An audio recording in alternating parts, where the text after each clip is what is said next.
Good morning. Good morning, Hello. Govind. Good morning, sir. Good morning, Doctor साहब. हाँ नमस्कार. नमस्कार डॉक्टर साहब. नमस्कार. नमस्कार साहब, कैसे हैं? बस ठीक ठाक, ठीक है. अभी फिजिकल मुलाकात नहीं हुई हम लोग. बिल्कुल यहाँ बुलाते हैं आपको. ठंडी है अच्छी. आप एंजॉय करोगे. Ma'am, should I start? Yeah, please start. Sir, can we start? Yes, sure. no problem. Thank you so much. A very good morning to one and all present here virtually in online mode. On behalf of the Department of Computer Science and Engineering, myself, Dr. Rajneesh, coordinator of this short-term course, extend a warm welcome to Chief Guest of the Day, Professor Mahesh Chandra Govil, Director, NIT Sikkim, Professor Binod Kumar Kanojia, Director, NIT Jalandhar, Professor Harsh K. Verma, Principal Investigator, ISA Project, Dr. Geeta Sikka, Head, Department of Computer Science and Engineering, Dr. Renudhir, Convener of this course, and dear participants. In inaugural session of 1 week short-term course on recent trends in information security and privacy, sponsored by Information Security Education and Awareness ISA Project. Today we have the esteemed eminence Professor Mahesh Chandra Govil with us as chief guest of the day and expert for the first session of this short-term course. Professor Govil is working towards connecting young minds to strive towards success and achievement. We are grateful to you, sir, for accepting our invitation and becoming chief guest of today's event. I would also like to extend my warm welcome to our honorable and worthy director, Professor Binod Kumar Kanojia, who truly fulfills the belief that purpose of education is to replace an empty mind with an open one. Thank you, sir, for gracing this occasion with your presence. As all of us know, data breaches are on the rise, making information security and privacy top priorities for business and IT leaders. Today's threats are more potent than ever.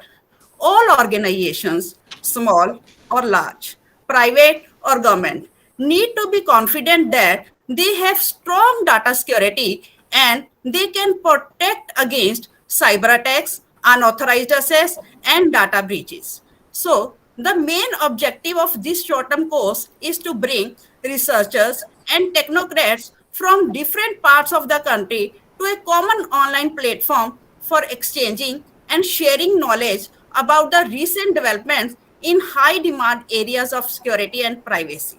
Now, I invite Dr. Geeta Sikka, Head, Department of CSC and coordinator of this short-term course to introduce and share some knowledge regarding the department and about this short-term course. Over to you, ma'am.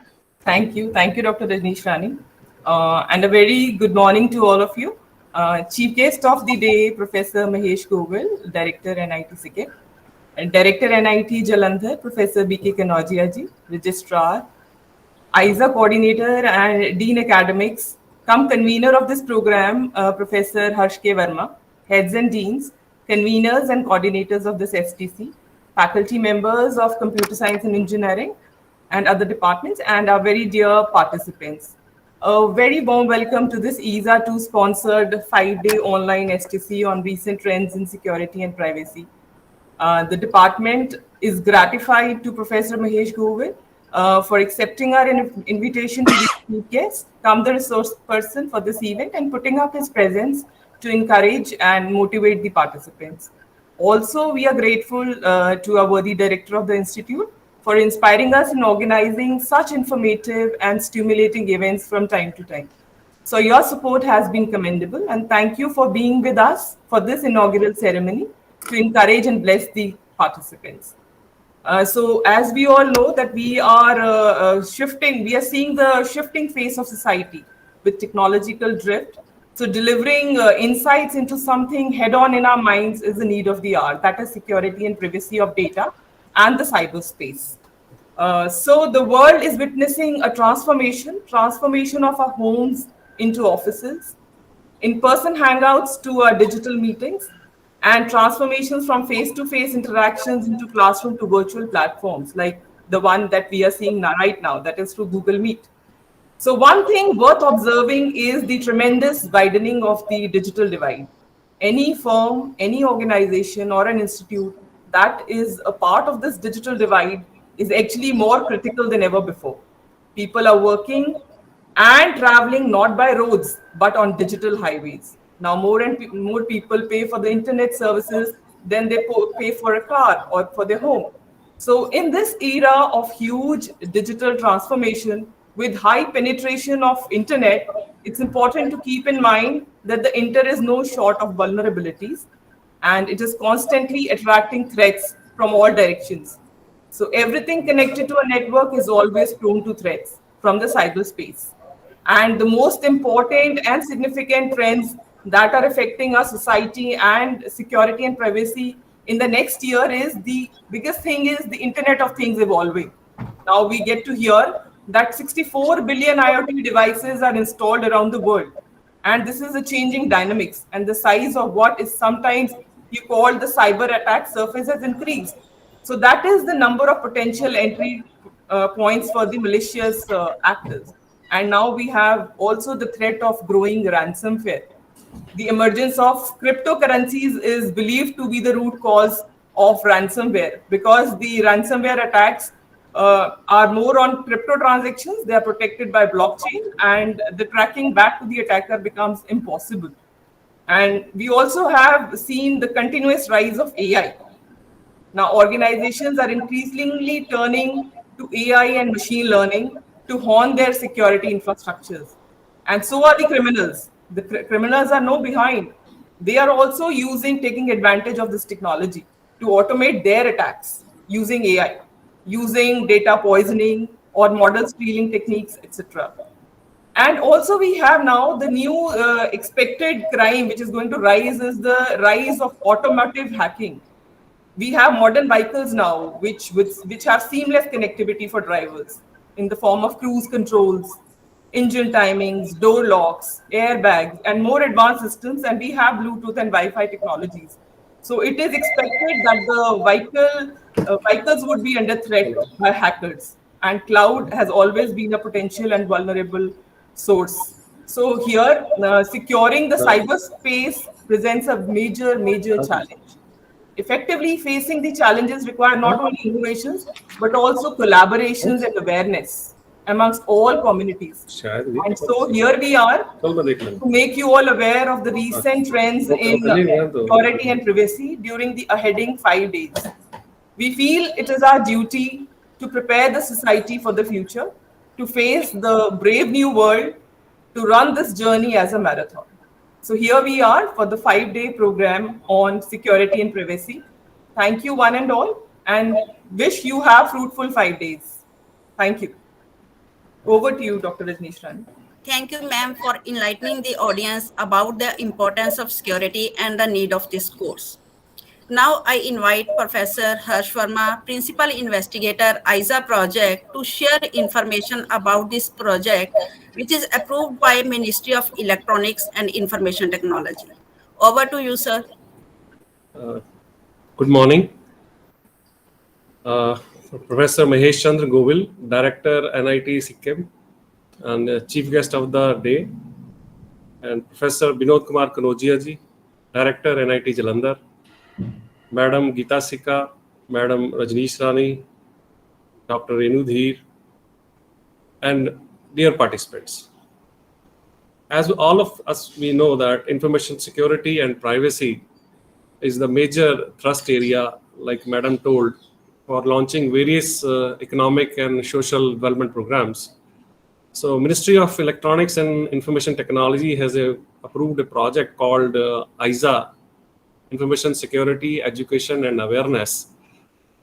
And in 2005, which was completed in 2000, phase 1 was completed in 2005, and phase 2 was launched and approved in 2014 with an outlay of 100 crore for a period of 5 years. So basically this project is meant for creation of mass information security awareness as well as capacity building in the area of internet security to address human resource requirements of the country. So such programs aim at enriching the faculty vitality in key domains of teaching, assessing, research, professionalism, and administration. And the subject area of the proposed short-term course, that is recent trends in information security and privacy, is of utmost importance. As many courses related to information security are being taught at UG and PG levels, but many PG students in different institutions opt for their dissertation in one or the more area related to information security. So thus the knowledge that will be imparted to this specialized course will enhance the academic performance of learners and would be of immense help not only to the undergraduate and postgraduate students, but also to the teachers, researchers, and professionals which are involved in this field. The aim of this faculty development program, is to promote awareness of information security, applications of information security and privacy, and learn all the skills required for information security profession and research dimensions. And the sessions, which will be taken by eminent professors like Professor Mahesh Chandra Govil, who will share his thoughts on recent trends in information security and privacy just in a few minutes from now. These kind of sessions will include all security issues, make participants understand the importance of these aspects in real life scenarios, and practice tools required for information security as well. So the course will also familiarize candidates with various laws related to cybersecurity and various crimes related to cybercrime. I understand the program will be a great success and will be fruitful for all the participants. So thank you. Over to you back, Madam Rajneesh. Thank you, sir, for providing valuable information regarding this project. Professor Kanodia, Director NIT Jalandhar, is the motivation behind this short-term course. This short-term course would have not been possible without your able support and guidance, sir. Now I request Professor Kanodia to enlighten the audience with his motivational and worthy words. Yes. Thank you, Rajneesh. So today the chief guest of Professor Mahesh Chandra Govil, Director NIT Sikkim. Am I audible, no? Yes, sir. Yes, sir. You're audible, sir. So heads and dean of NIT Jalandhar, faculty members and coordinators, conveners of this short-term program, and dear participants from various institutes, good morning and welcome to all in NIT Jalandhar. It is my pleasure to be here in a inaugural ceremony of a 5-day short-term course sponsored by ISEA on the recent trends in information security and privacy. It is a great initiative by the Department of Computer Science and Engineering to organize a series of courses on security, a very challenging field. I congratulate all the participants for registering for this course and being part of this knowledge journey. The world is experiencing rapid growth in a cyber space today. Such an extraordinary growth in information and access give opportunity to those with malicious intentions. It is a need of an hour and the act of protecting the systems and technology from unusual activities. Cybersecurity means the maintaining the integrity, confidentiality, and availability of a computing assets belonging to the organization or connecting to another organization and network. Due to the evolution and increase of cyber threats, many researchers believe and urge to educate a new generation about the concept of cyber security. Cyber crime occur due to a negligence in cyber security and awareness amongst the clients. As it stands, in the recent article, the US has introduced threat intelligence frameworks.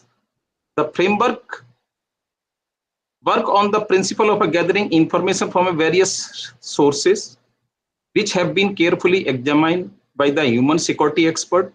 Beside the researcher, also take the aids of a machine learning technique to analyze threats, which is advanced way respond to an attack incident.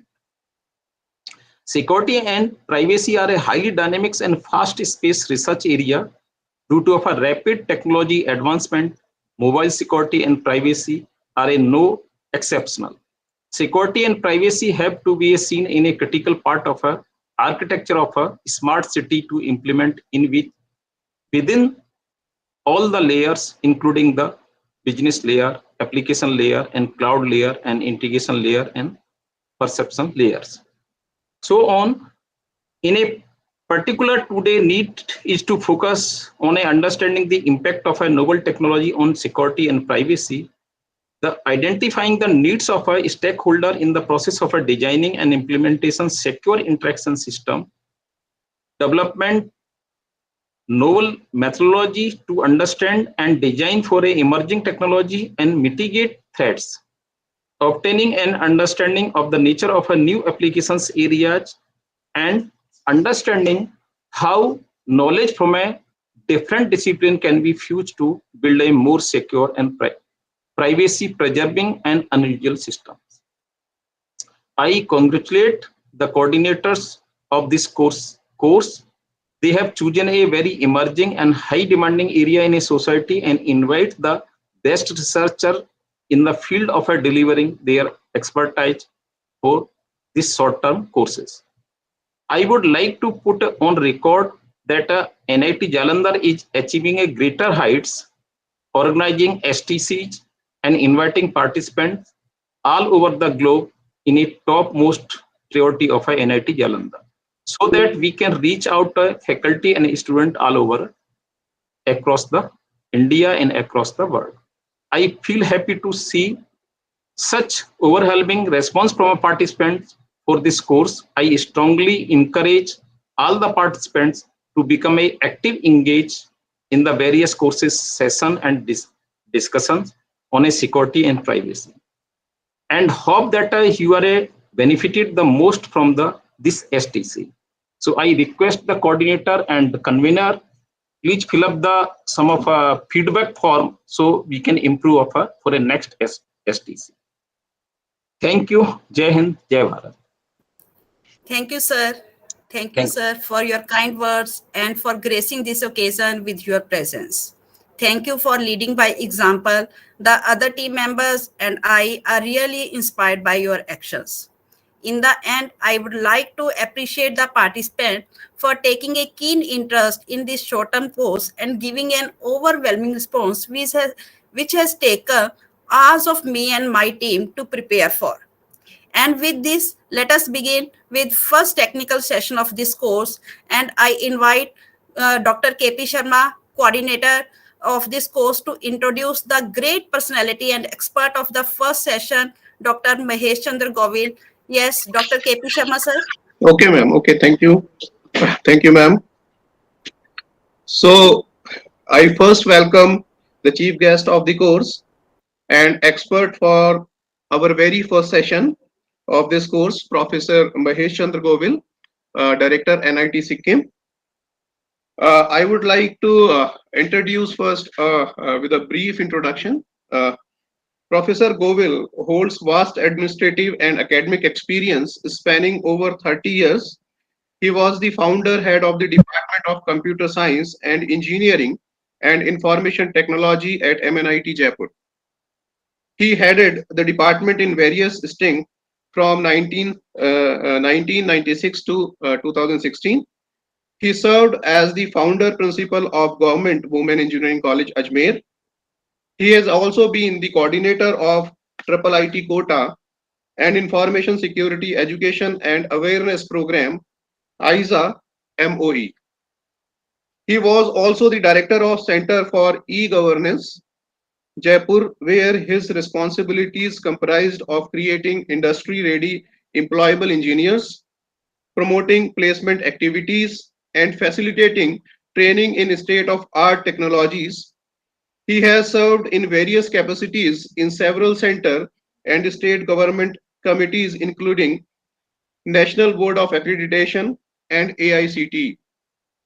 Professor Govil has been a Senate member of MNIT Jaipur and served on the board of various reputed institutions and universities like Rajasthan Knowledge Corporation Limited (RKCL), Secondary Education Rajasthan Ajmer, University of Rajasthan Jaipur, JNV University Jodhpur, VMOU Kota, RTU Kota, Academic Advisory Committee AAC, New Delhi, and various selection committees for faculty and staff.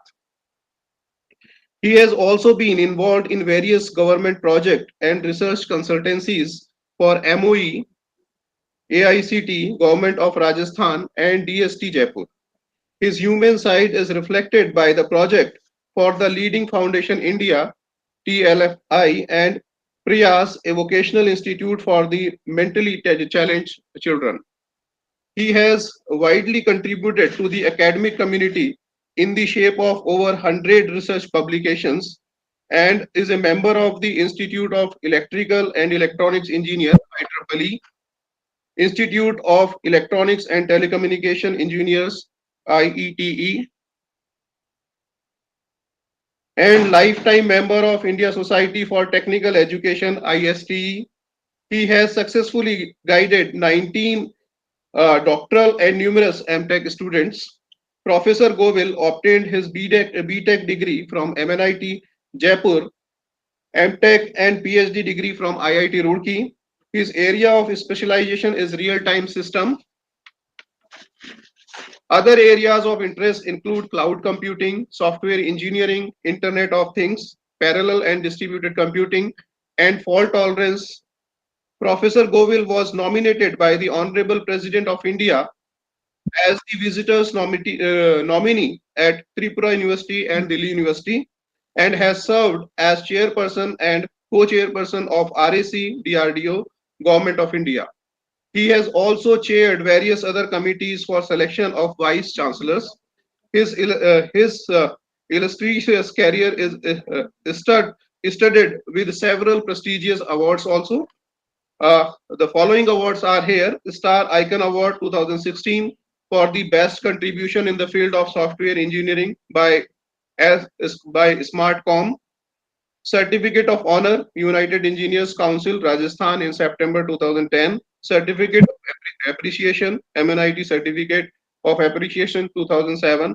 Certificate of Honor awarded second best project in Microsoft Student Project Expo.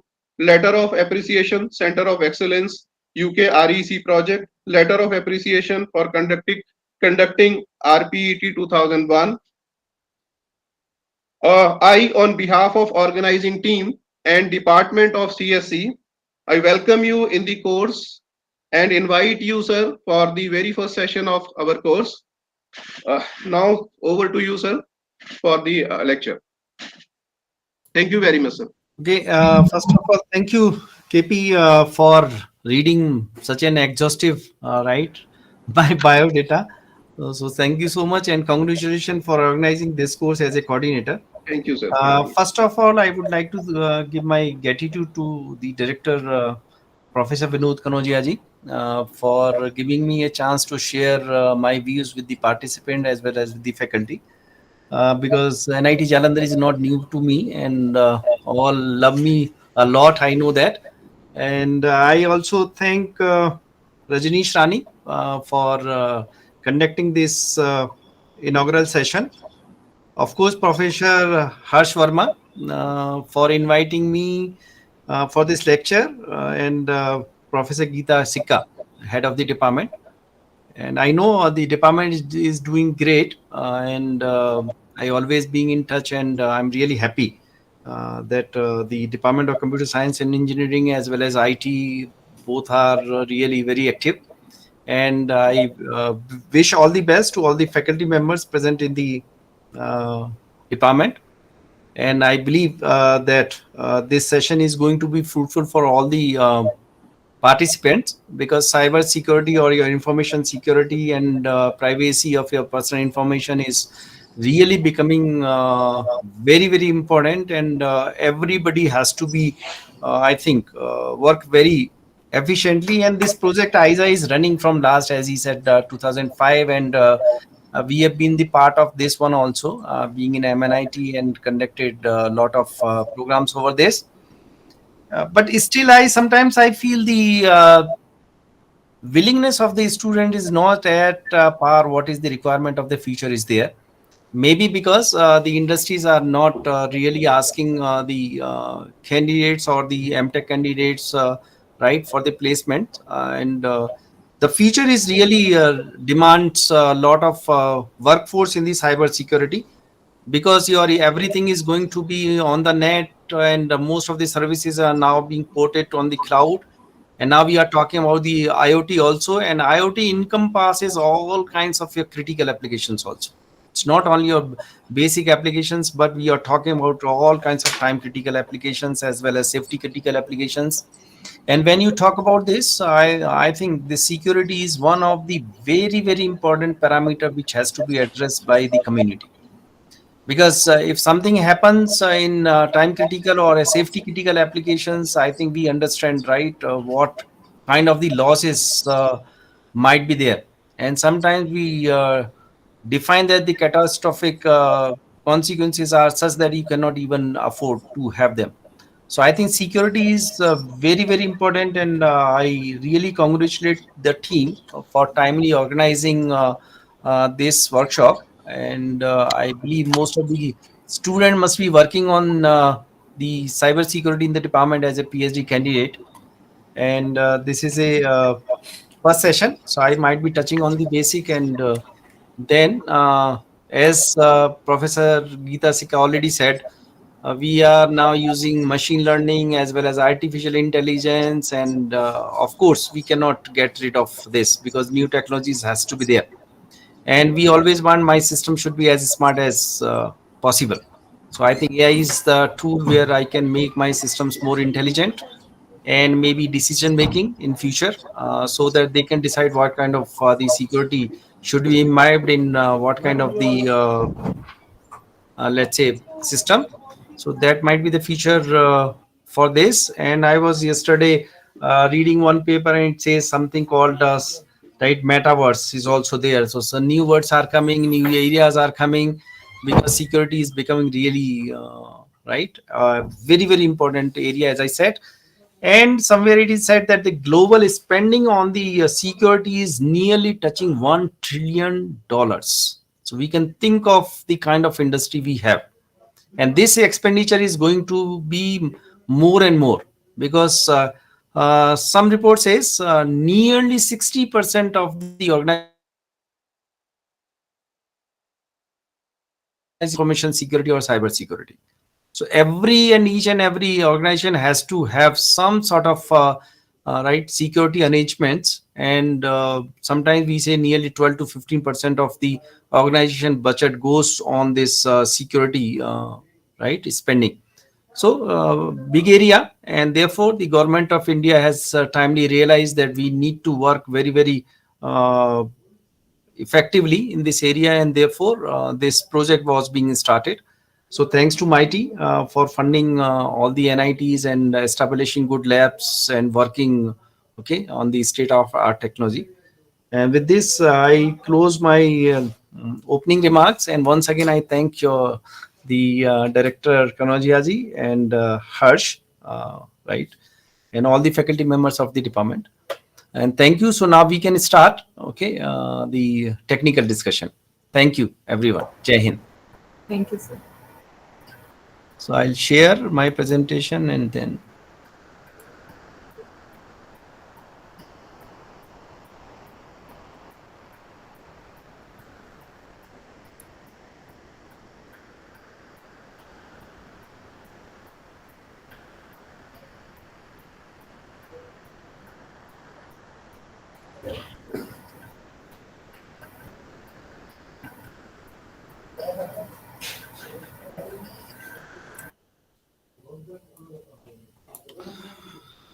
So I believe this is visible.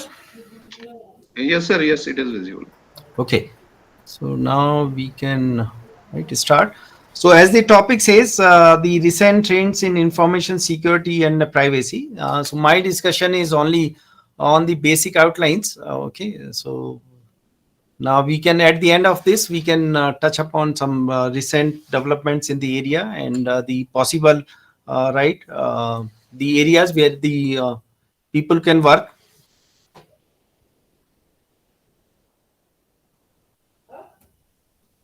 Okay, so generally the security is very important, whatever might be the field is. So we talk about the physical security, personal security, operation security.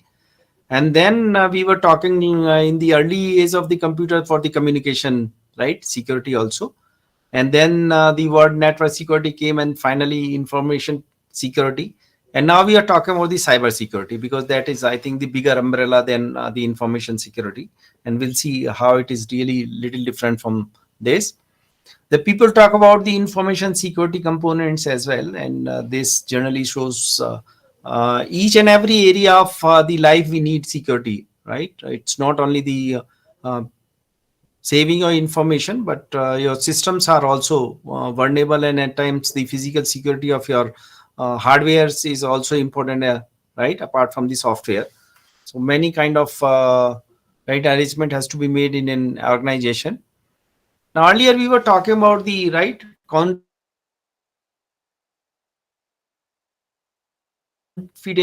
integrity, and availability. I think confidentiality, everyone knows. Okay, now whatever information you want to share between two people, it should not be known to the third one. Integrity, everybody, right? We have discussed a lot in integrity, not only right security, but in the DBMS also, in operating system also. So integrity is a very important aspect of any system which we design, and we want my system should be right.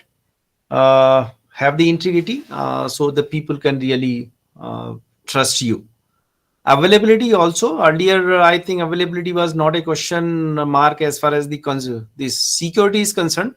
The availability is also becoming a question mark because of the some kind of the attack which really directly affects your availability of the right system, or the availability of your information. Okay, and the performance of your system also. So this availability is now becoming another issue.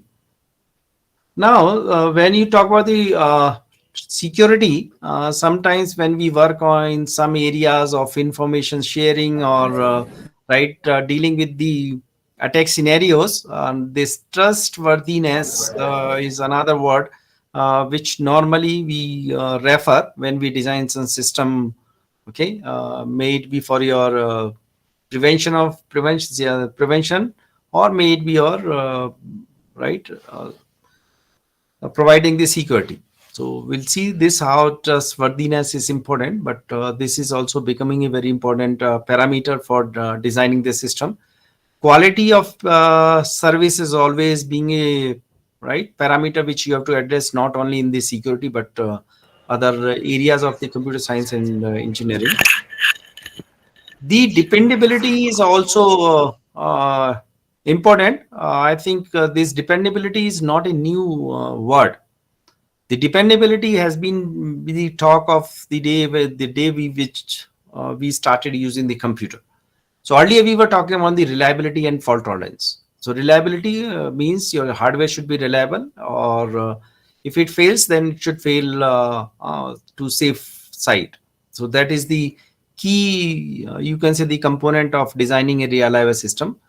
Fault tolerance, of course, has to be there if you're, especially when you talk about critical system design, or when you talk about safety critical systems, right? So if you go for IoT kind of the applications, and if you feel my system is little time critical or a safety critical, I think fault tolerance is one right, which aircrafts. Generally, you have two engines, not one. The reason is being if you do not have a fault tolerance, if something will happen, you can understand what catastrophes can be there. So therefore, fault tolerance is very, very important, right? And security is also now an added parameter which is becoming a necessity, okay, not a desirable parameter. So initially, the term, right, as I said earlier, because security was not so much of concern, because you were not having such an efficient internet. We are not talking about the cloud computing. We were not talking about the IoT, and therefore the security may be a little bit of localized or maybe somewhat global. But now, I think with the increase of more and more applications are being ported onto your cloud. And now we are talking about the edge computing also. Sometimes we talk about the fog computing also, and we say, okay, now we have to move more and more computation near the user, or the near the right, wherever we find okay, sharing of the information is easier. And therefore, imbibing security is becoming important. And sometimes we talk about design of different kind of the protocol, which should suffice to a device which is low in configuration, because designing a cumbersome security solution for your servers, for your machines, having sufficient memory and hardware, other hardware, it might be a little easier. But when you talk about designing protocols which are lightweight not in the sense of okay, but the lightweight in the sense of consuming memory and your right, executive power. So these are important ones, which are you can say new requirements of the information security field or a cyber security field. So always there is a demand from the community, right, or from the society, that security should be strict enough to save their privacy as well as the information. And if you think you are going to port your cloud infrastructure near to the devices, and we all generally talk now, my end devices are really okay, having limited resources. If you say limited resources, you have to design new solution for the security also. So this also gives you a new direction for designing or for research. AI and machine learning, of course, we have been discussing, and that has become a part of each and every solution we develop. Similarly, we are talking about the evolutionary computing algorithms also, and that also has become the part of now most of the solutions. And generally, right, these kind of the algorithms are more efficient than your other algorithms. So therefore, large number of right, directions are open where you can do research and can contribute to a better system design rather than the old one. Now, cyber crime and security, how we define. So these are some general discussions, right? More discussions you will have on the subsequent lectures. Cybercrime encompasses any criminal act dealing with computers and networks. Additionally, cybercrime also includes traditional crime conducted through the internet. A major attack vector of cybercrime is to exploit broken software. So generally we define as a vulnerabilities, or maybe some patches. If you are not following the good software design techniques, then some loop are being left, and they are being exploited by the smart okay, hackers, or the, you can say, the cyber criminals. And sometimes say the designers for the algorithm or the security patches has to be much smarter than the hackers. But because hackers are also they see hacking this market is or you can say the cybercrime market is not a small market. All of us know, right? Even then the some companies are working and earning a lot by designing a new kind of attacks, and then their solutions, and then right, generating a lot of money for themselves. So it has also become a market which really invites the people, okay, to design new and new kind of crime attacks, and then therefore you have to find a better solution. So right, very really cumbersome, you can say, situation for us, for the good people who are really want to design a good solution for this cyber attacks or the information or the privacy, basically the security of your information sharing. We have been talking a lot about the encryption also. Then we talk about the other techniques also, and therefore, huge amount of work is going on in the research community. Cybersecurity is the body of the technologies, processes, and practices designed to protect network, computer programs, and data from attacker, damage, or unauthorized access. The major part of cybersecurity is fix broken software. So if you have not designed your uh, application right using all kinds of the principle of software design, some sort of vulnerabilities are being there, and right you are always having a spot for the attackers, and they can really exploit your system.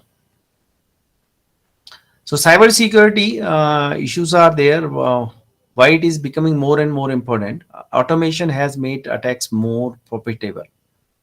Now we are talking about the, as I said earlier in my opening remarks, IoT is becoming a trend of the okay market, and more IoT means we are going to have more and more automation. We generally talk about the smart homes. Also, we are now talking about the smart right manufacturing systems and right many things.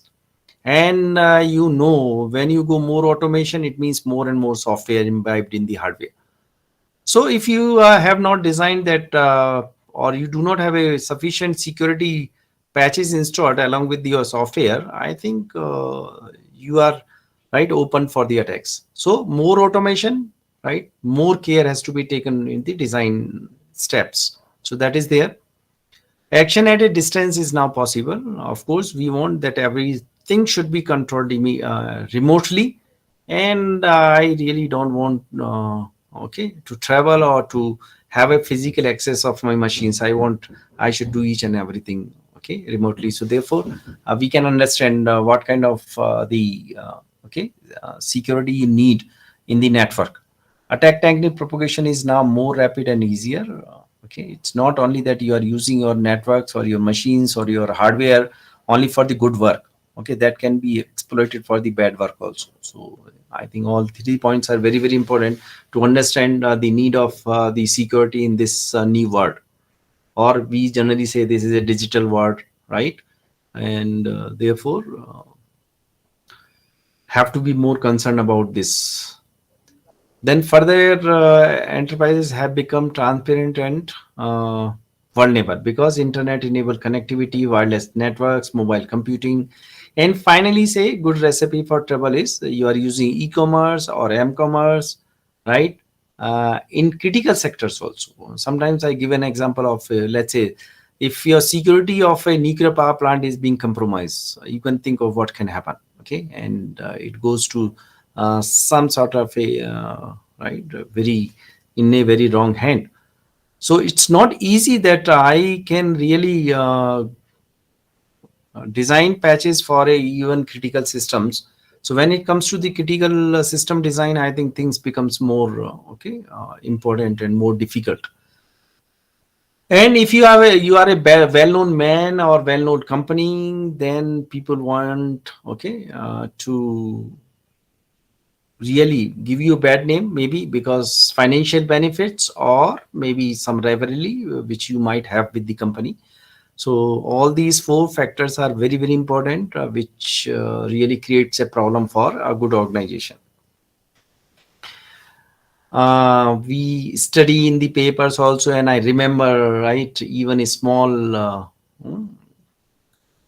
you can see examples where the people have been fooled and some money has been taken out of their accounts. So generally we get a message from the bank, okay, please do not share your right password or your bank details and so on and so forth. So that is there, but still the people are very smart, and sometimes they send you something in your mail, or they phone you with some different name. Okay, and sometimes we are in a really in their hand, and we really lose either our information or we lose our the money also. So identity theft, embezzlement and fraud, credit card theft, right? Corporate loss, right? So there are so many now threats to personal also, and we know the people are not aware of, even we people, right, we say we are from the computer science and engineering, but when it comes to the using the devices, even we do not know how to keep our information right safe. Each and everything is being available in the mobile, and that is being shared. Sometimes I wonder, I when I saw my, sometimes the Google shares your old photos, and you wonder from where that Google has got your those photos. So nothing is hidden in this network world, and every information you have in a mobile, if it is not properly protected, it is being shared. Okay, it's available with the in the you can say the network. So you can think of how dangerous these devices might be, apart from the usefulness. So we have to understand how to keep our right information safe, and how to protect our devices from the various kind of the attacks. And this is some sort of a right scenario, which is now it must have been increased a lot. And right, this is attack percentage in the various part of the okay. Uh, Now security concept, right? We want want to maximize what availability, usefulness wants to minimize what we want to minimize the risk.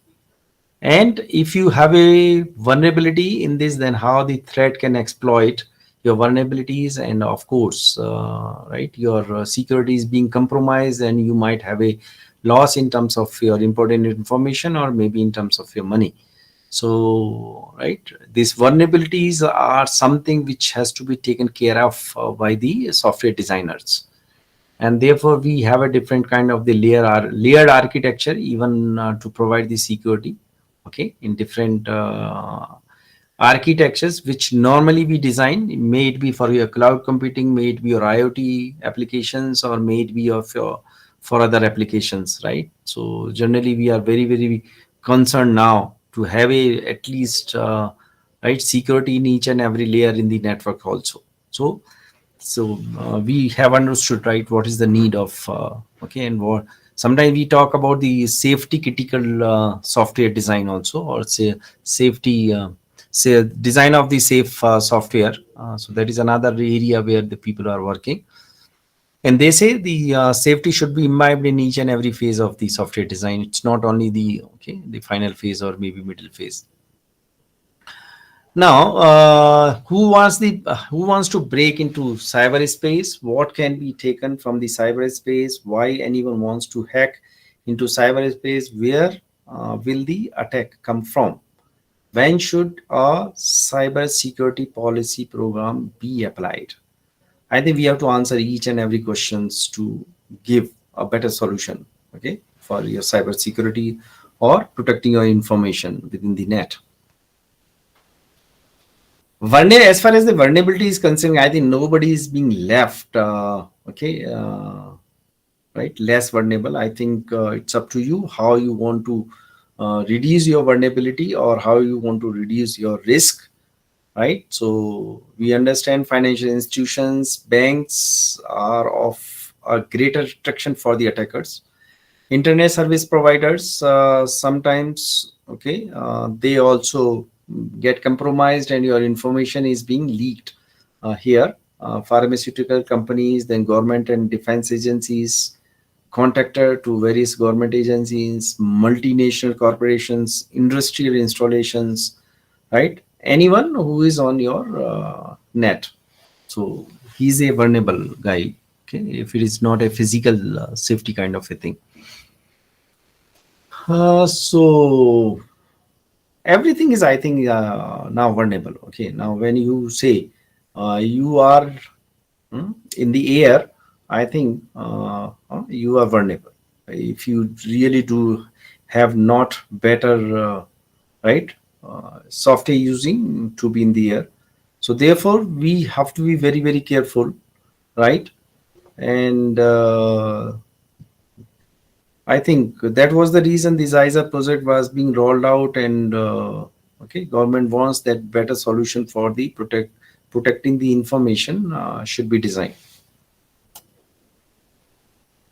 Some idea about what can be the reason for your attack. So political conflict, we have seen, right? The one country hacks the website or the info, try to, right, theft of the information. So that is there. Nuisance attacker, they are the many people, or especially young generation, just they want to enjoy, right? So they do something for this also. Terrorist activities, we understand. Targeted cyber attack, we understand, because this might be for the financial benefit or maybe some rivalry. Thrill seekers, same. Okay, I get enjoyed if I, right, do some mischievous behavior with the people.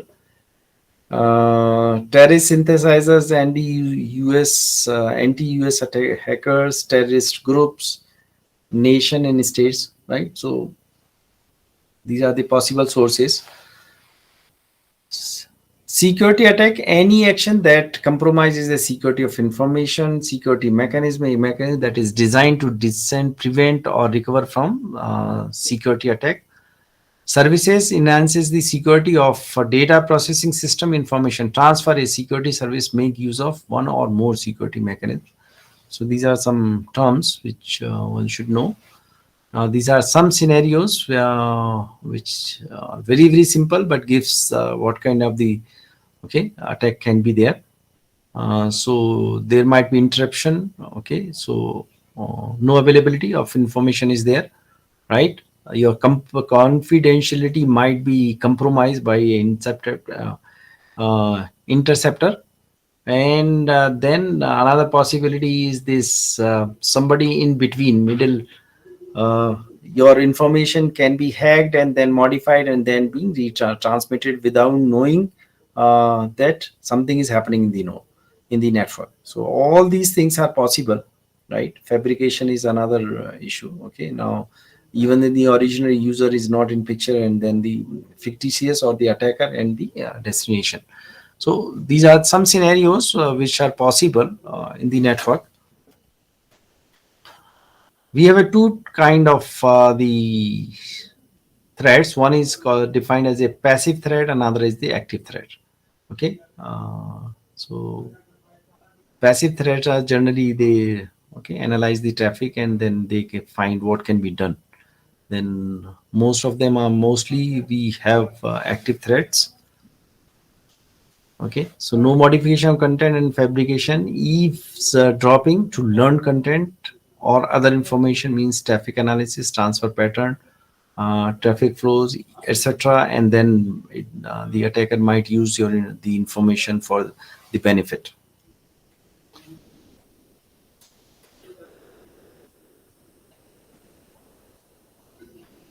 So modification of content and participation in communication, right?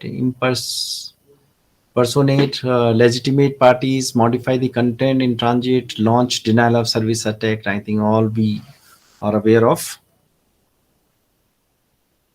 So a security service is provided by the protocol layers, right? So authentication is something which is very, very important. And how do you authenticate? I think everybody of us now know. Even sometimes your Gmail asks you to authenticate whether you are the real person who is opening the mail or somebody else. So authentication processes might be different, and they are being evolving more and more. We know biometric is also being used for authentication purposes. Access control is a very, very important parameter for designing how much control you want to give to whom. Okay, so this access control always being a parameter which you have to really think while designing the systems. Data confidentiality, prevention, disclosure of to unauthorized parties. Okay, how would you maintain the confidentiality, right? The solutions have to be developed. And as I said, I think solutions are available, large number of solutions are available in the market. But as the demand from the community or the computer science community as well as the society is increasing, and therefore the different systems have their different requirement, and therefore you have to design a different solutions. And therefore your research and development is a continuous activity which has to satisfy the new requirements. So all these areas are open for research here. Data integrity, we have said already. Okay. Then non-repudiation, collecting proof to prevent denial of participation in the transaction or communication. Availability, right? We have already said. So these are the some words we are well familiar of. Viruses and worms, Trojan horses, spam email attack, spamming attack, phishing, packet sniffers, malicious coded websites, pass, password attacks. And then on the other side, we have a hardware loss and residual data fragmentation, shared computer, zombies, botnets, DOS, DDoS, SQL injection, cross-site scripting. Large number of security problems are there which need to be addressed one way or the other. And this is some sort of a some percentage. This data is quite old. Okay, and everybody of us know what virus means is, and then worms, unlike viruses, spread on their own. So once a computer is infected, the worm can often make quick copies of itself and infect the entire network within no time. Prevention training the users. Viruses requires a user action to insert themselves into your computer. Use virus protection software. This is one solution. Another, whenever you are using something which is you are not aware of, I think you have to be very, very careful. Okay. This is some sort of a example of what kind of the viruses can be there, and right, they can infect your system. So have to be very careful. Trojan horses is a malware and appears very innocent. Often Trojans embed themselves on a particular website, hide downloaded freeware, or sometimes when you download your games, I think that are the very good sources of infecting your systems or your mobile or whatever it might be. So some actions which you can use is blocking user from downloading freeware. Generally we do in the labs. Blocking link embedded in emails, allow user to visit only safe sites. These are the better prevention than cure. So we do lots of activity in our institutions also and are aware of. Right. So this is some scenario how the Trojan attack can happen. Spam email threaten the productivity of email and security of IT networks. Spam email may be in the form of email promoting products. I think we all are aware of. We have seen so many times on our mailbox. Okay, these things. So, but we have to be very careful using email filter, not signing company accounts for any online services and freebie. When creating company email accounts, use a non-guessable naming system which is not easily guessable. So I think these are important steps which we have to remember and generally be careful. Spamming attacks, sending out email messages in bulk. It is electronic junk mail. Spamming can leave the information system vulnerable to overload. Less destructive, use extensively for e-marketing purposes. So phishing is performed through email designed to trick recipient into clicking on the link, and it can take you to the insecure website.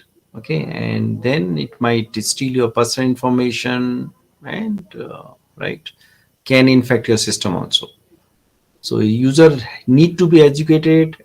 Adding a header to your network browser that reminds user never to enter personal information through an email. Using email filter, etc. So you have to be careful. Snippers, I think we understand, right? Packet snippers capture data streams over the network to steal sensitive information, right? Maybe password, maybe credit card number, or maybe other very, very important information.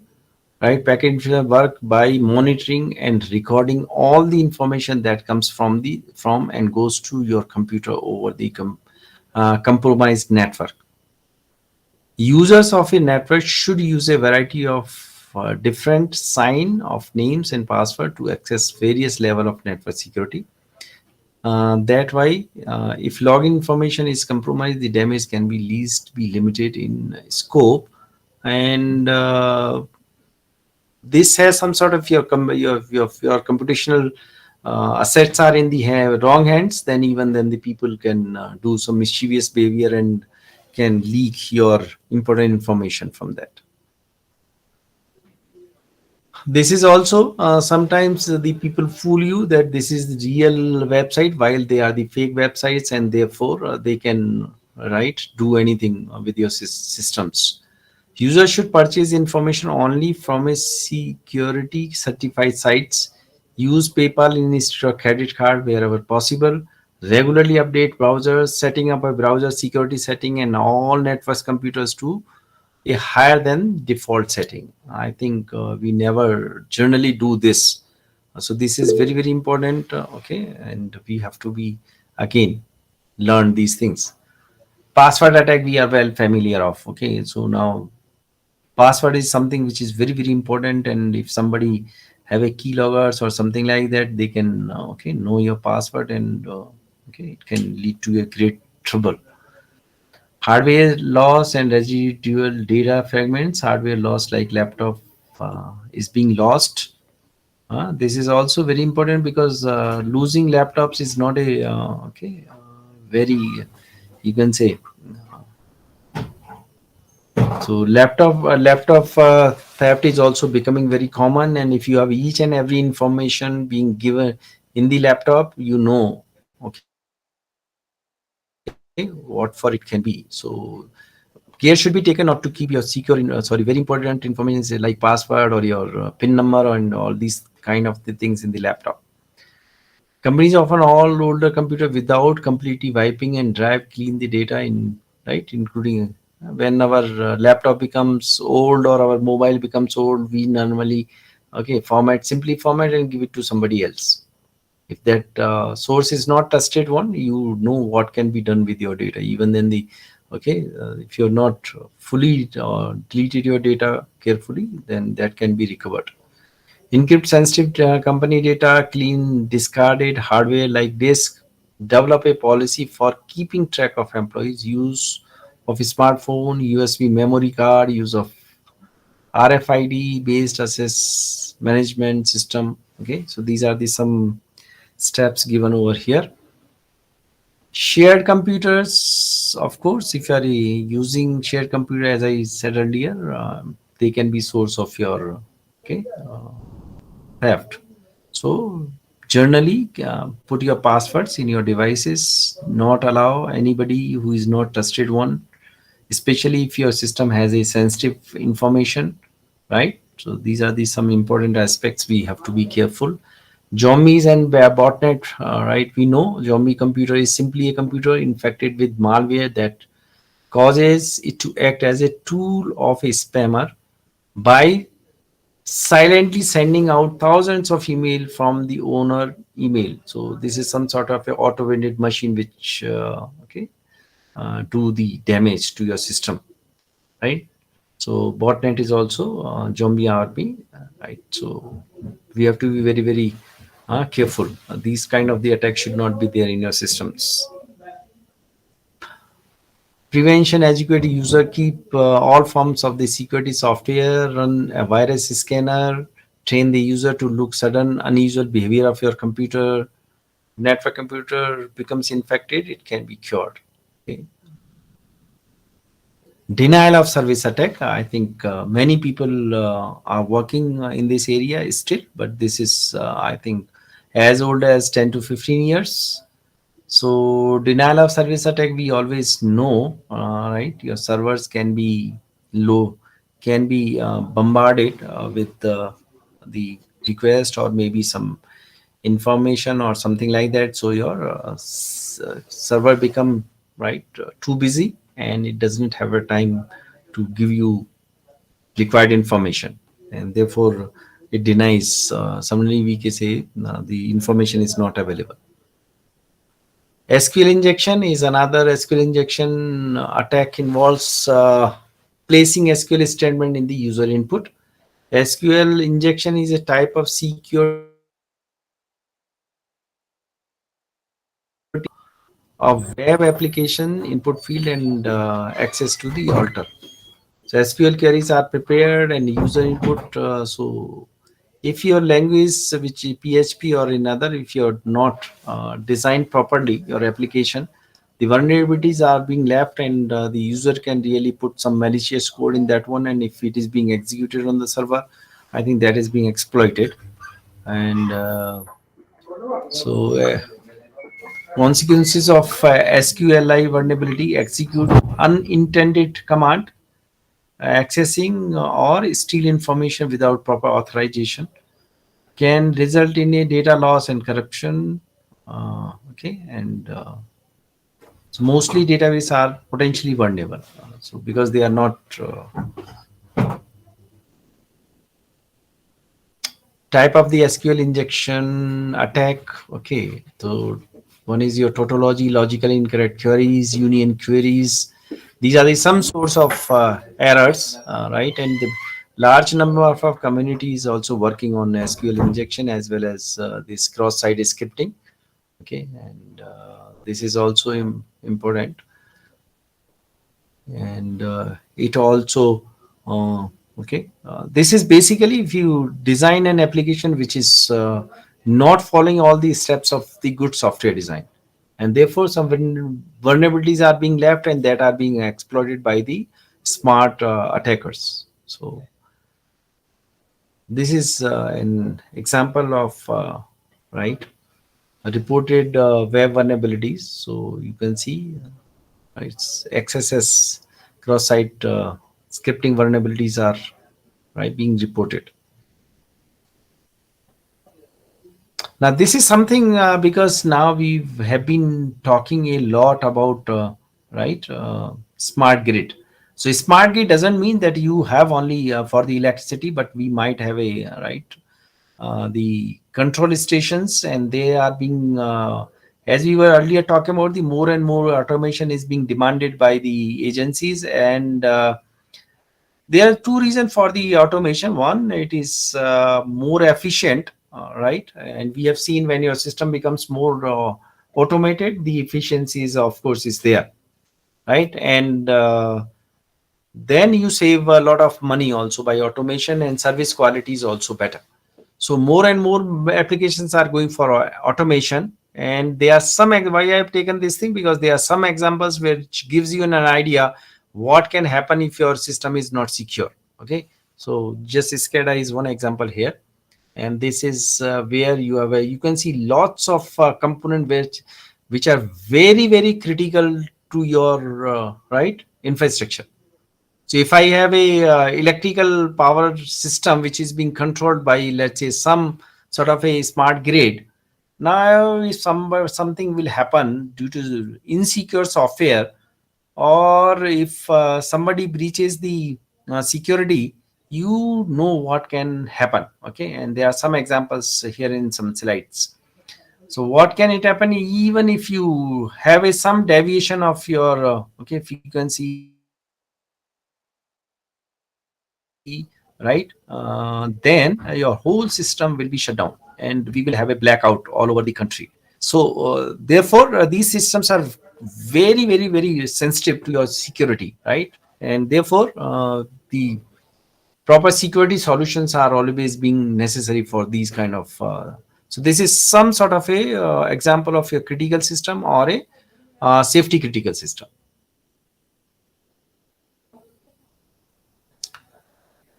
Then here the another slide which gives you right. Okay, so here also I think you have a lots of component where you need right security imbibed. If they are not manually controlled, if they are manually controlled, then there is no issue. If somebody wants to do really mischievous behavior, then there is a question. If I say these applications are IoT controlled or IoT based, then you know, right, security becomes an important patch of your control software. So that is that must be there.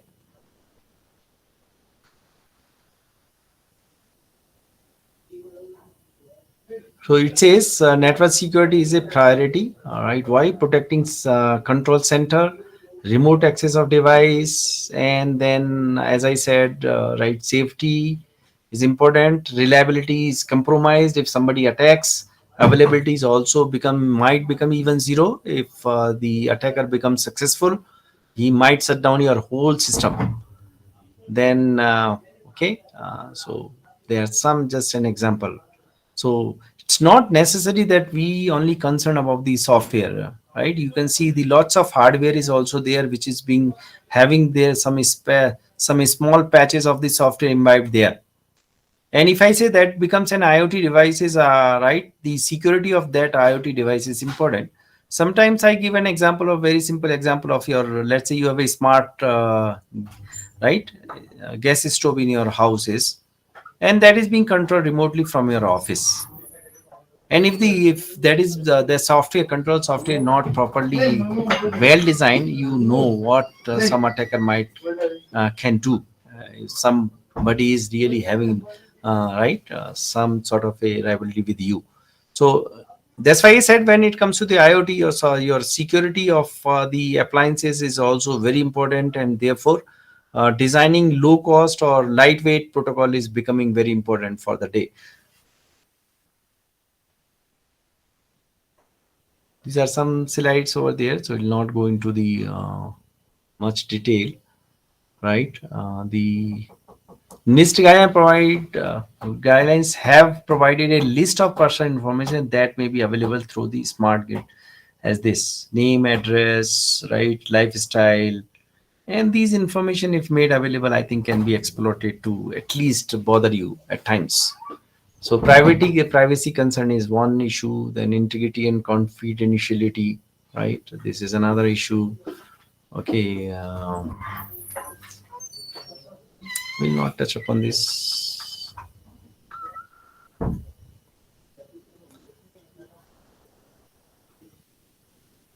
So number of social network okay users, and we know now this number is increasing day by day, right? We are used to WhatsApp, and as I said, okay, we don't know. Even then, as I said, I was really surprised to see some photos the Google has shared as a memory, old memory, something like this. How those photos are being taken, okay, in the archive of the Google is really question mark. So that's why I said the social media is very you can say the dangerous for the privacy or private information. So you have to be very careful, okay, what to be kept in right, and what not to be kept in mobile. And sometimes we allow, okay, to get access of our information without knowing where we are, right, pressing this button. So sometimes unknowingly we press some button which allows our all information being transferred to, right, to the third party. So this is some sort of a online thread classification, social networks, spam, malware, phishing, identity threat. Modern threats are clickjacking, hijacking, de-anonymization, then interference attack, profile cloning. Profile cloning is also becoming right, a very dangerous scenario. In our institution also, few faculty member has got a mail from a profile of a director and requesting them to send the gifts. So you can think of what the people can do. And if you send a message, right, with the profile of some well-known man, and then you say, oh, now he's asking some gift, or he asking some money, that some people might, without asking him, okay, may, right, come into their this cheating. So therefore these things are also have come into the practice, and we have also seen many times, right? Then we have a cyber espionage and cross-site scripting. We have already said target threats, cyber bullying, cyber grooming, cyber stalking. All these are the new things which you have to design new solutions for each and everything. And more thing will come as more and more we become, right, this cyber consumer. The another attack which I have studied somewhere is say this Marconi Shire attack in the year 2000. An Australian man hacked into the Murchie-Shire Queensland computerized waste management system and caused, you can think, 2 lakh gallons of raw sewage to spill out into the local park, river, and even ground of the Hyatt Residency Hotel. Okay, just think of right the threat which you have. It is reported that 49-year-old Vivek Borden had conducted a series of electronic attack on the this site because his job application had been rejected. So this can happen to this, and aggression which the young generation has, I think we all are aware of. We slowly and slowly we are losing patience, and for even small things we react very sharp. Okay, and I think something has to. Therefore, I think Baba Ramdev ji is saying to do more pranayams, and that is important for to improve your life also. Okay, on the lighter side, I think that is important. I think at times we become too reactive, right? I think we have to learn, right, to keep patience. And sometimes when you talk about NEP 2020, that also talks about the old values of the Indian culture, and slowly we are giving away. I think we have to realize our good traditions, right? The sanskars and all these things, and they have to be practiced.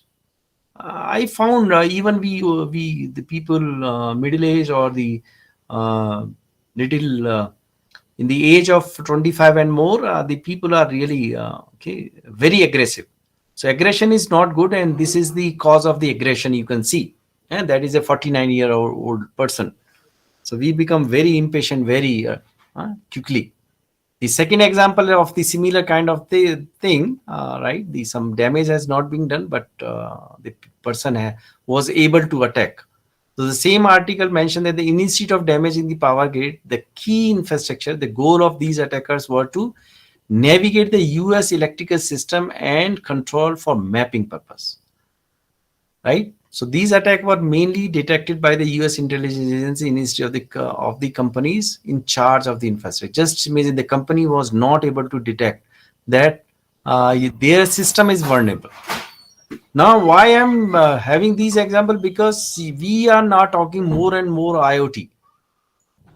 And this is an example of early IoT applications. And I think, right, you can understand before moving on to the critical or safety critical application onto the IoT platform or automation, I think you have to be very careful to imbibe a proper security patches, right, to prevent any kind of, as I said, catastrophic offenses. Okay, and I think this gives an insight, right, why your cyber security or information security as well as your privacy is becoming more and more important, and you have to find a good solutions for that. This is the third example, right? This another worm spread around the world. 59% infected system in Iran. To subvert SCADA system, this Stuxnet malware targeted only Siemens SCADA application. Worm initially spread using USB flash drive and then uses 40 days exploit to infect Siemens SCADA and HMI systems. Once infected, it attacks PLC systems with variable frequency drive that spin around this, and then when certain criteria met, subnet periodically modify the frequency. And as I said, the frequency is very these systems are very sensitive to the frequency, right? If your frequency is not within the limits, and the whole system would be shut. So you can think of what these malwares can do, because you can design any kind of the malware. They can touch upon any part of your system and then, right, exploit or this thing. Right, so this is some sort of another attack demonstration. I don't think I have to really explain this. Okay, if some vulnerabilities are present, then right, how these steps can be there. Okay, so this is there. Security guidelines for online systems, so guideline journal, platform wise for professional network, multimedia sharing, social connect, discussion forum. Okay, so I think we people must study these things. Okay, as I said, we are becoming more and more vulnerable, and especially, right, the people like us. The strong password limit location selected with the, I think all we know this. Then security guidelines for professional network. This is very important. All right. User should look for the details provided by other user before adding them to one's contact list. Checking for consistency, right? Cross check information, all these things I think very important in a modern world, or we can say digital world. Security guidelines for multimedia sharing. I think now we talk about stenography or hiding the information within the pictures, and you do not know what they are, right? And if you use that picture, or if you, right, that can exploit your system. So I think that is also another important aspect, okay, to learn about this. And then social connections, of course, the people are being get fooled, okay, by so many things. And as I said, we don't know how much information our mobile is being taken by these companies, because sometimes the people there, nothing comes free, and this is true. They are providing so many things free of cost, because they by default or by unknowingly, right, take your information from your devices and use for their purpose. And that's why our all, even then, the personal information is with the companies. Okay, as I said earlier also, even my old photos, our old photos are with the Google, and they are now reminding us, oh, now this is your old memory. And we say, we sometimes think, oh, when I have allowed them to take my all pictures in their archive, but it's there. So I think we have to ourselves being right, computer science graduates or computer savvy people, we even do not know how to keep our device safe. Forget about the general, okay, people. But I think we have to really run some shortage for the okay, or we have to talk about. Sometimes I say, when you deliver your lectures in your class, please don't teach for a hour. Teach only for 50 minutes, and at least 10 minutes you should talk in journal, maybe one topic or the another topic, so your classes will become also some sort of interesting also, and you also okay, give them indirect information about many fields. So I think these are the some things which we have to, as a teacher, we have to improve ourselves also. And then discussion forums are there, I think. Okay, so here users should always keep an eye on the URL, right? Contains slight inconsistencies like variety in spelling or alternate domain. So these are some things which normally we are not very careful, okay, and by unknowingly we come into the clutches of the attackers. Then open research online platforms are there. I think, as I said, I have downloaded yesterday very good paper. Okay, this is a survey on the metaverse, and it opens a new directions of your this research also. So if somebody wants, right, we can share this paper with you, and you can read and find what can be done in this direction. So the modern era, due to the continuous change in technology, cyber security trend is being shifted as news of data breach, ransomware, and right hacks becomes the norm. Some trend are risk of automative hacking, right? AI may be another potential. For not for you, this is for the hackers also. They are also using AI techniques. It's not only the we people who are really designing solution for, right, protecting our systems, but AI is also available to the hackers or the attackers or fraudulers. Mobile is new target. Cloud, as I said, more and more applications are going on the cloud, so we have to make it more safe. Data breaches, IoT, another a challenge for the good people. automation and integration, right? I have given you some examples how they are becoming vulnerable to the attackers, and they can exploit or they can generate some money for their benefit. Ransomwares are there, okay, and then adware are also there. So many things are coming, new and new things, okay. So it's not only the solution designers, but I think it is the attackers also, right? They are smarter and they can exploit or they can misuse your information and you as well. So many things are there. And then potential. So I think these are some points we have already deliberated. And okay,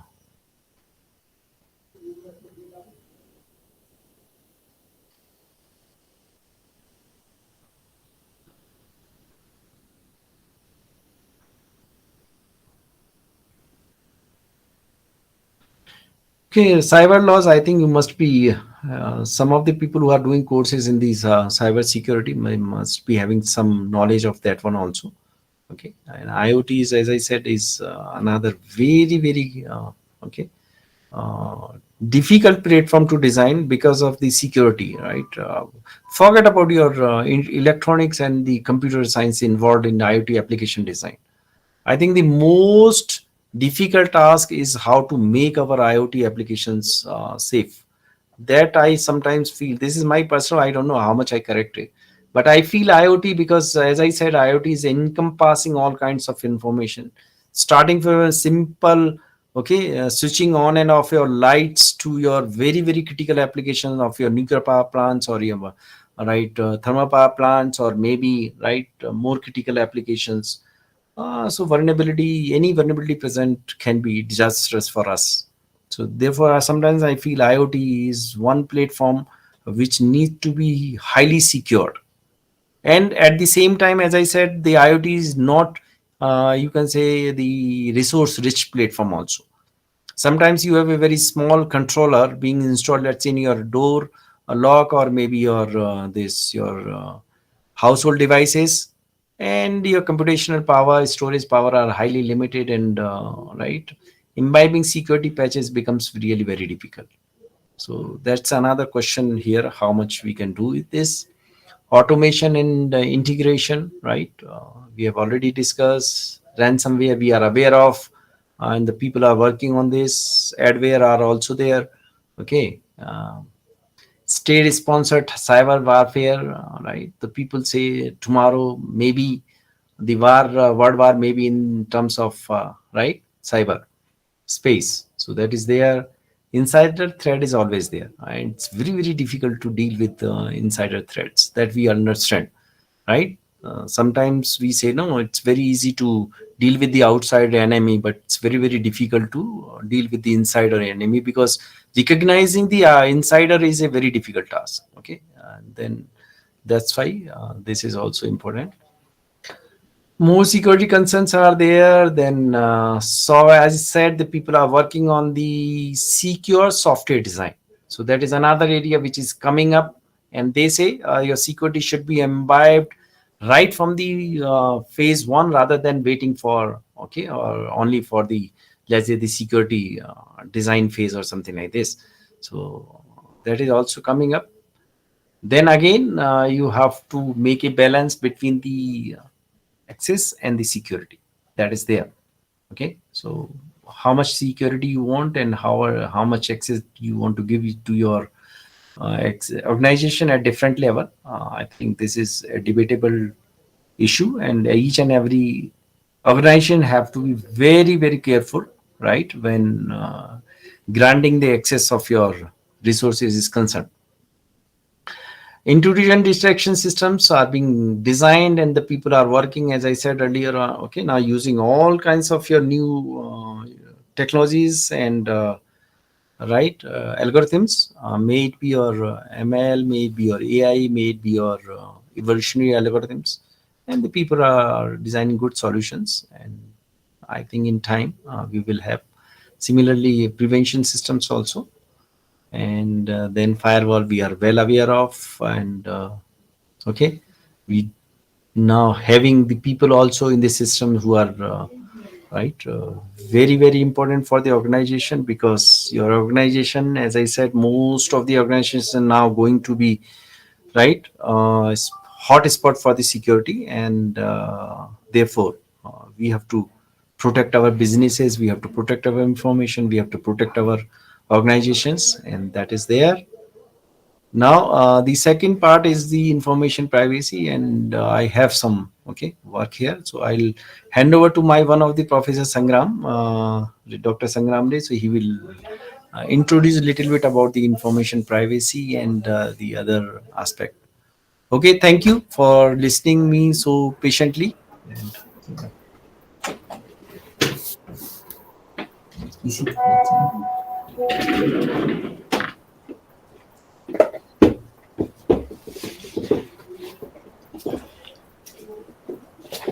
Good morning to all of you. I am just continuing with the talk delivered by Professor Govil. Here, I am just continuing with information privacy. The information privacy, as we know that it's in line of the information security, because information security and information privacy cannot be independent. They both are dependent with each other. Information privacy means whatever the data we are sharing here, that must be kept secure, and at the same time, just keeping the data secure, you must have to you are maintaining the user's privacy. In real life, we can say that there are several requirements to maintain our user privacy. For example, we can consider the medical issues, medical data. Always we are not ready to share our medical data because that's contains some kinds of privacy. There are several diseases, those which we don't want to disclose. So we must have to maintain the privacy. So whenever you are keeping those data in trusted server, so the organization under whom you are just submitting or uploading those data, so they must have to ensure that data should not be disclosed to other people. Data should be disclosed to only to the genuine user, means who has the data is for whom, and the other people who has the right to access those data. For example, the specific doctor who need to access those data. So keeping on those minds, those things, we must have to maintain the data privacy, keeping that the data must be available in the right time to the right user, in the right time to the right user. So whenever the data is required, that we must have to be available to that at that time when the data is needed. So we must have to balance those things. That is that access availability of the data and the security of the data.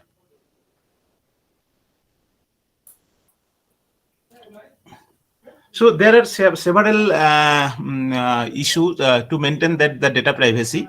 That means for any kinds of organization, you must have some kinds of legal framework. That means several kinds of data privacy laws, etc. Several policies you must have to incorporate to maintain the data privacy. And there should be several practices or several tools to maintain the data privacy in that organization. There should be maybe some kinds of third-party association, and they must have to ensure that data privacy will maintain. And data governance is also a modern practice, and global requirements is also there, especially in today's smart world. So data must be shared with, including any medical issues or any other else. The data must be accessible throughout the globe, but maintaining the privacy and security. These are some recent mechanisms to maintain the data privacy. Means the right user is accessing the right data. So that's why we must need some kinds of user authentications. So there are several authentications tokens or authentication mechanisms. At present, normally the two types of authentication mechanism are applied. One is that biometric, and other is that smart card or any ID card like that. So based on that factors, whatever we are using, so based on that, we have at present several kinds of authentication process. We may say that till date, we have three types of authentication process. One is one-factor authentication, other one is the two-factor authentication, and other one is the three-factor authentication. So there are three kinds of authentication process we have. In case of one-factor authentication, that means only a token or only a card will be used to authenticate the user. For example, we may say that your office ID card, that is a one-factor authentication which user has. Means whenever you are entering in your office premises, the security guard may ask you to show your ID card. So based on that ID card, it will give the organization a trust that the genuine user is entering to the organization. So here the user has a token, has a card which is reflecting that it's a genuine user. So it's a one-factor authentication. That is the user has. Second thing is coming that two-factor authentication. In two-factor authentication, there are two factors. One is user has and other one is user knows. So user has means user may have something, maybe the smart card, maybe the user ID, etc. And user knows means user knows something, some secret code, maybe the PIN, maybe the password, like that. So for example, we may consider the ATM card, where the ATM card is the user has, that is the smart card, and PIN number, password, that is the user knows. So if both are given correctly, then only that user will be allowed to access the system. So other people who wish to access the system, they will not be granted unless the right user has, that means the right ATM card and the right PIN number are entered in the system. So this is the two-factor authentication. This is the very common, because we all are using that ATM cards nowadays, and others, smart card also, credit card, debit cards, etc. And the last one is the inheritance factor. So that is called the third factor authentication, three-factor authentication. In the three-factor authentication, we are mainly using the three factors, that those are namely user has, user knows, and user is. User has means same, that is the some kinds of ID or some kinds of card, token. User knows means some kinds of password or some kinds of identity, PIN number, like that. And user is the biometric. User is the biometric. So you have to enter your biometric details. So biometric details will be captured by the system and it will be verified. And if all three factors are verified, then only you will be allowed to enter the system. So nowadays, just using the authentication mechanism, the user's data privacy are maintained. I hope these are clear to all of you. So there are several biometric devices.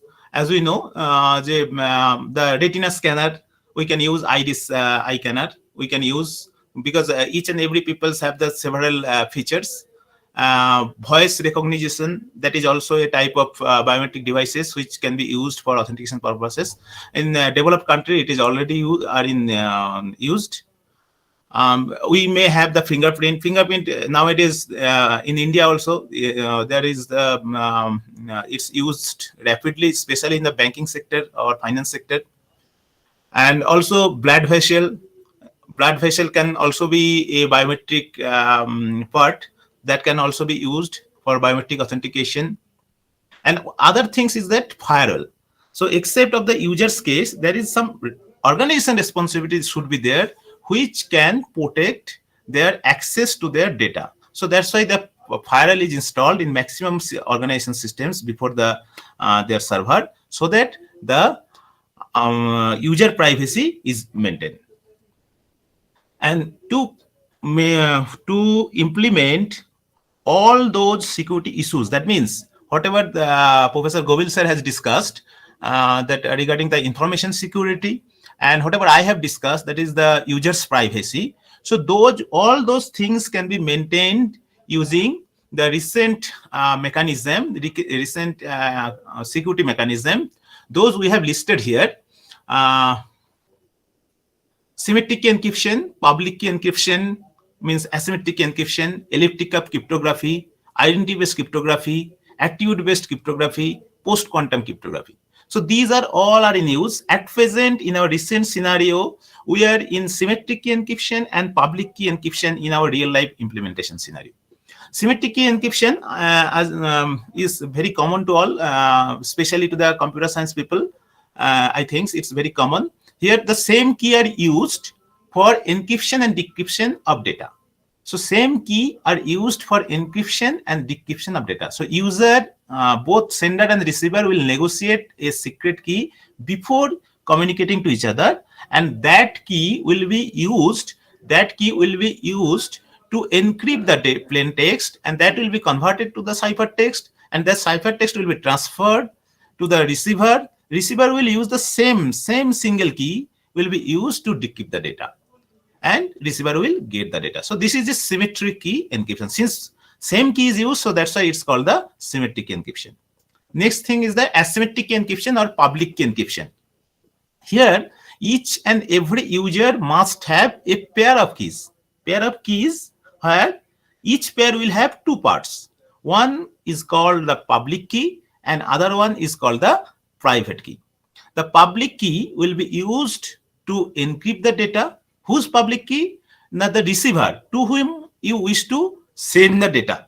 So the receiver's public key will be used to encrypt the data, and that plain text will be converted to the ciphertext. And after receiving the ciphertext, the receiver will use his private key to decrypt the data. So in this way, the in public key encryption techniques is used to transfer the data. So here two processes are there. One is encryption mechanism and otherwise signature mechanism. So signature mechanism is the reverse one. So in encryption mechanism, especially the receiver's public key will be used. Just like whenever we are sending some information and we are thinking about his email ID. So same way, jisko bhejna hai, we have to use the receiver key of those people. And obviously, after receiving the people who is receiving the data, he will use his own private key to decipher the data. And one more modern tense is going on, especially in this is still in research stage, and it's not implemented till today. So that is the new trends of encryption mechanism. That is the elliptic curve cryptography. So it's an extended version of RSA-based cryptography. RSA-based cryptography is at present is in used.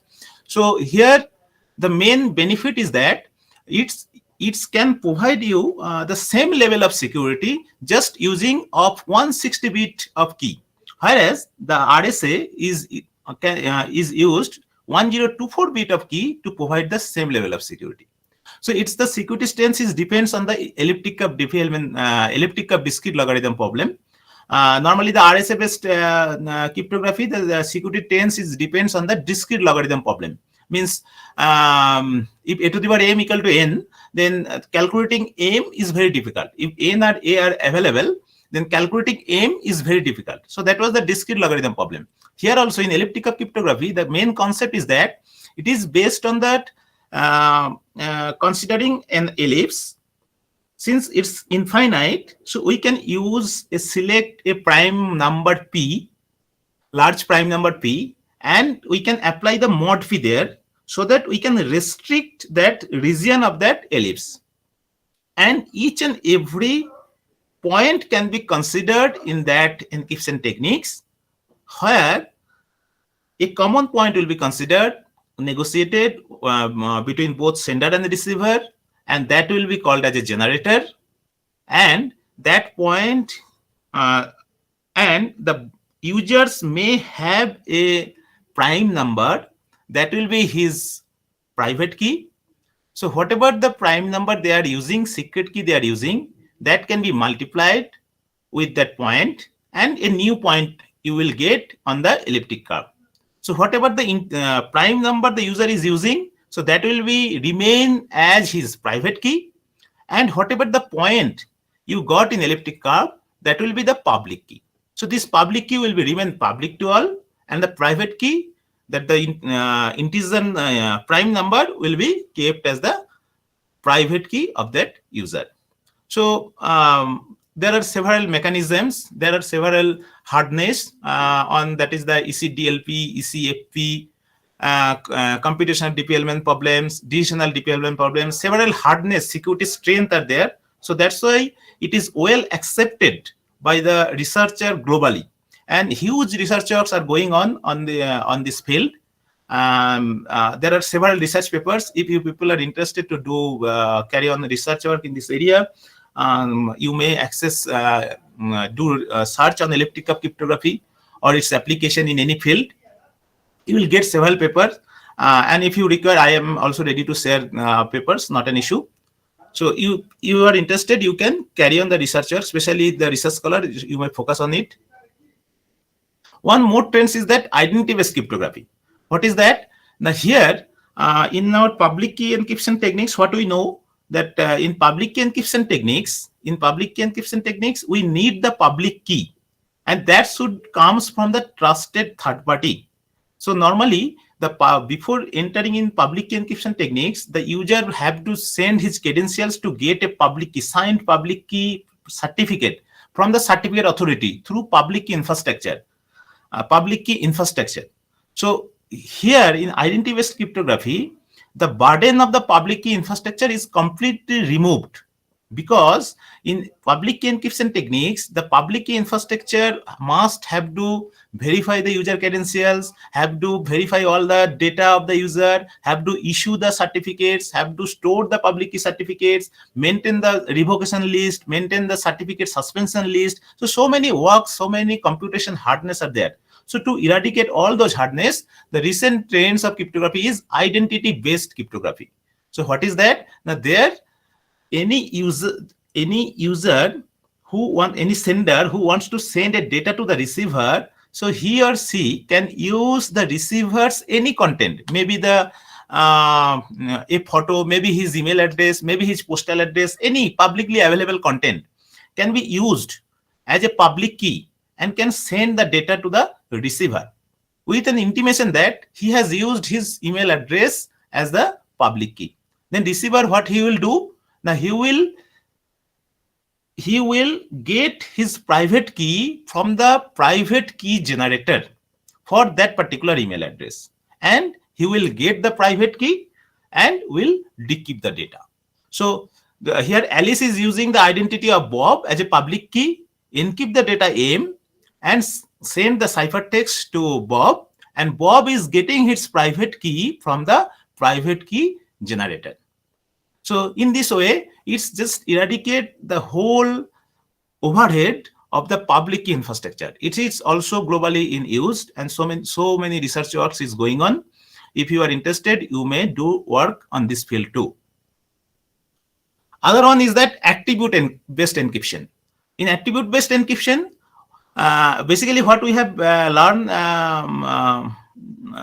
in information security area, that we have the CIA triad to maintain the security, as well as we must have to maintain the access control mechanism.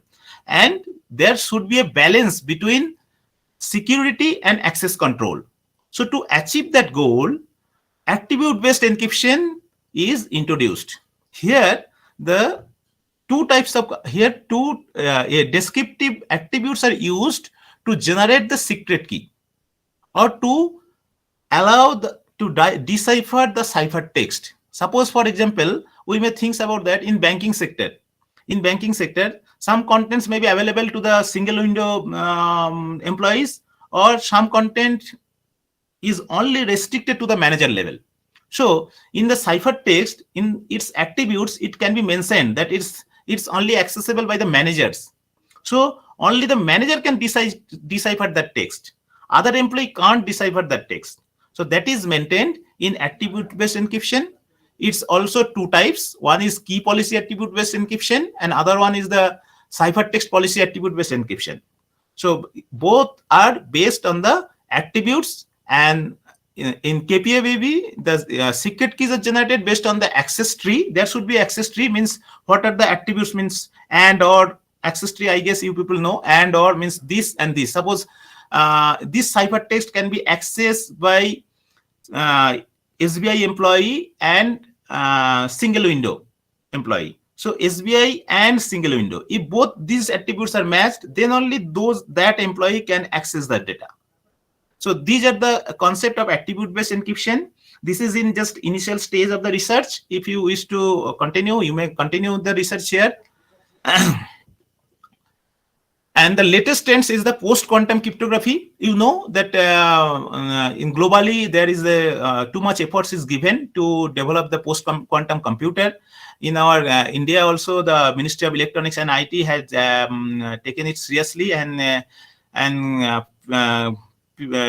conquered a task force of reputed faculty members from IITs, ISCs, etc. For quantum computation as well as for post-quantum cryptography mechanism. So to defend means, as you know, that whatever the technology will develop, the attacks will also be developed. So that's why it is well expected that whenever the quantum computer will come, so at the same time the quantum attacks will also come. So that's why quantum cryptography is also needed. So that's why the post-quantum cryptography research is already initiated in globally, and it's mainly includes the lattice-based cryptography, multivariate cryptography, hash-based cryptography, code-based cryptography, super singular elliptical isogenic cryptography, symmetric quantum resistance. So there are several subfields in post-quantum cryptography, and these are also a research trends. So if you are interested, you may also look into these subtopics also, subfields also, if you wish to carry on your research. So these are the 6 recent trends of security tools or security mechanisms, security techniques, encryption techniques, whatever you can say, to maintain both the information security as well as the privacy. So that's all. Any confusion? I am asking to audience, any confusion? Yes, participants, any question?